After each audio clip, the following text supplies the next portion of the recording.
সব ভুলে গেছে। এখন বলছে বাংলা ভাষা নিয়ে যদি কোনো অস্তিত্ব নাই, বাংলা ভাষার কোনো ভাষা নেই।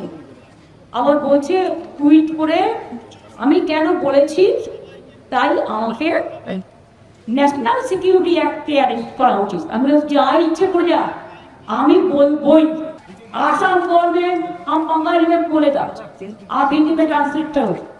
अगर वो बंगाली को पसंद नहीं करते तो हम बांग्ला में जरूर बोलेंगे।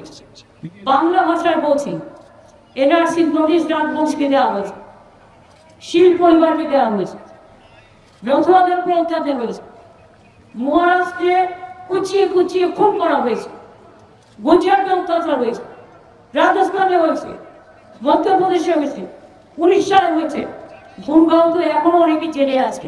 আর এত বড় সাহস বলছে বাংলা বলে কোনো ভাষাই চলেছে।